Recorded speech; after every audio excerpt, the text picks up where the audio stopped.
కోటి మంది కొడుకులుండని, అరిచేతులలో కాళ్ళు వేసి నడిపించే కొడుకులుండని, భర్తని నిందించి భర్తని విడిచిపెట్టి 10 మందిలో భర్త పనికి మాలినవాడని, భర్త వలన కన్నా తనకి ఇంకొక చోట సుఖం ఉంది అని చెప్పిన స్త్రీ ఎవరుందో ఆమె నృశంస, ఆమె ముఖం కూడా చూడకూడదు.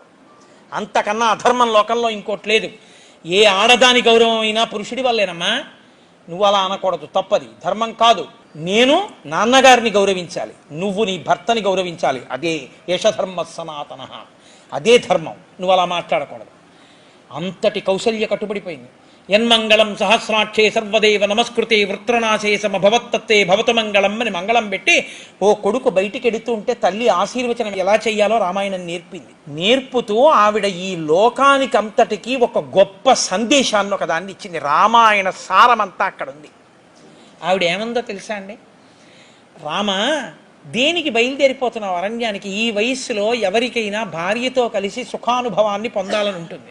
వదిలేశావు, రాజ్యం వదిలేశావు, తల్లిదండ్రులను వదిలేస్తున్నావు, పరివారాన్ని వదిలేస్తున్నావు, క్రూర మృగములున్నటువంటి అరణ్యానికి వెళ్ళిపోతున్నావు. దీని కొరకు వెళుతున్నావు, నీ ధర్మము కొరకు నువ్వు వెళ్ళిపోతున్నావు. ఏ ధర్మమును నువ్వు పట్టుకున్నావో ఆ ధర్మమే నీకు సర్వకాలముల యందు రక్షణ అవుతుందని గుర్తుపెట్టుకో. నీ మనసు ధర్మము నుండి విచలితము కాని స్థితి నీకు కలుగుగాక అని ఆశీర్వచనం చేసింది.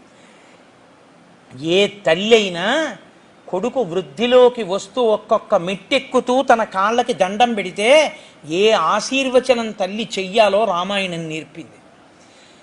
ఈ ధర్మం అన్నది ఒక్కటి విడిచిపెట్టేసి ఎన్నిటిని మీరు పొందండి, పునాది లేని మేడ. ధర్మం ఒక్కదాన్ని తల్లి నేర్పగలిగితే అదే శాశ్వత రక్ష. అందుకే పెద్దలు ఏమంటారో తెలుసా అండి కౌసల్య చెప్పిన మాట గురించి?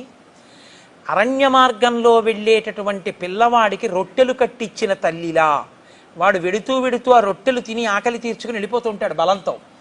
అమ్మ చెప్పిన మాట ఏదుందో రామాయణంలో అదే రాముణ్ణి ధర్మమునందు నిలబెట్టి కాపాడింది అని చెప్తారు.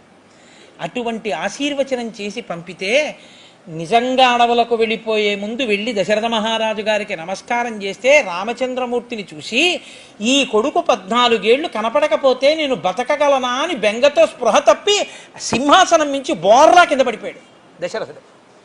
లేపి కూర్చోపెట్టాడు రాముడు. అందుకే అయోధ్యకాండ చదివితే కన్నుల నీరు కారకుండా చదవడం అసంభవం ఎవరికైనా మనసు ఉంటే. కాబట్టి ఆ కూర్చోపెడితే ఆయన అన్నాడు, రామా నువ్వు నాకు కనపట్టలేదు. ఏడ్చి ఏడ్చి ఏడ్చి ఏడ్చి రాత్రి నుంచి కళ్ళ గుడ్లు లాగేస్తున్నాయి, వృద్ధుణ్ణైపోయాను, కన్ను